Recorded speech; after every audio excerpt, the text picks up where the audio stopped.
So if I lived in Bellingham right now, here's what I'd be thinking about in terms of real estate. The most successful clients I have tend to have a strategy around their real estate planning. Whether you're going to buy a home, sell a home, invest in real estate, it doesn't exist just in that decision. It impacts your day-to-day life. It impacts your family. It impacts your friends. It is more of a decision than just, oh, maybe I'll do it on a whim, right? I'm gonna break down 4 of the top things I'd be thinking about right now and share a really cool story of a conversation I just had with a client. So number 1, we just talked about it, is strategy.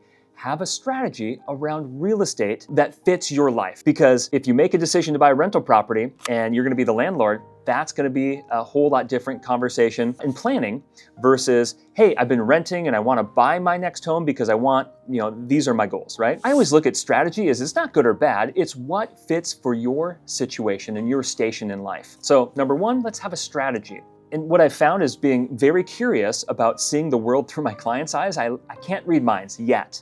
Still working on that one, though I liked a lot of questions. After we talk through some strategy, I think one of the big things about strategy is point number 2. What are the major life milestones that you're planning for? Are you thinking about getting married? Congratulations. Are you thinking about having kids and wanting to plan for an expanding family? That's fantastic, wonderful. Or maybe you're on the other end of it, getting separated. Maybe you got a new job and you're gonna relocate, right? Or empty nest because your kids are going to college or their next phase in life. That's fantastic. Doesn't matter what phase of life that you're in, but what is the life point that you're planning for? And then I don't think you can start ever too soon. So once you know that major life milestone, we're talking about number 3, what's the equity position you have today, right? Because knowing your financial position gives you options to know what makes the most sense. It can fluctuate based on the condition of your house, the maintenance of it, the repairs that might be needed, or the improvements you've done to it.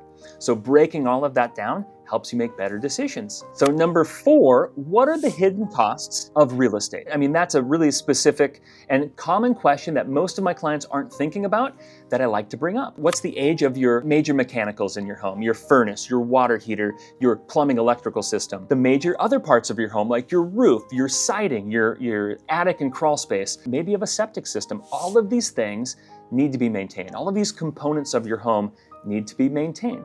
So in terms of planning for it, are we budgeting for that? There's nothing worse than getting the call about something like major that just went out and gosh, it's a financial hardship. Understanding the carrying costs, understanding what our strategy is, what our equity is, all of these points make the best real estate decision for you and your loved ones. So let me break down a real life story. Just met with a client recently, and this particular client bought his property with plans to move up to Bellingham full-time. We got a killer property. It is his dream home. He ended up spending a lot of time working up here, but then work plans changed. So he's spending more and more time out of town. Conversations started coming up with, well, how does this property fit into your bigger, life goals and life plans? Sounds like work might be taking you away from town. Maybe family has taken you away from town that you're spending less and less time here. Does it make sense to even keep the house?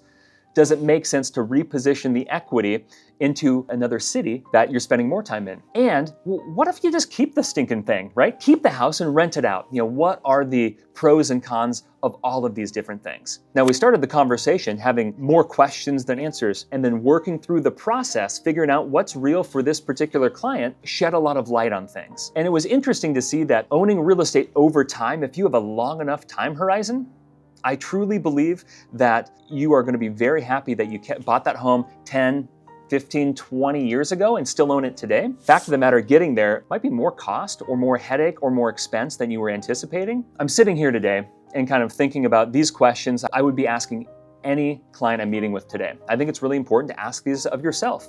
And if you're in the position where you're like, gee, I'm thinking about that major life plan that's going to change or this opportunity, I don't think it's ever too soon to start. So if you're interested about strategizing a game plan that's right for you, for your station in life, that's right for your next transition and what that looks like, reach out. My team and I, we'd love to answer and strategize together so that you are feeling confident and comfortable with any decision. And we'll look forward to talking soon. Be sure to share this with somebody that might be thinking about their real estate plans. And thanks so much for watching. Make sure to like and subscribe for more great real estate content.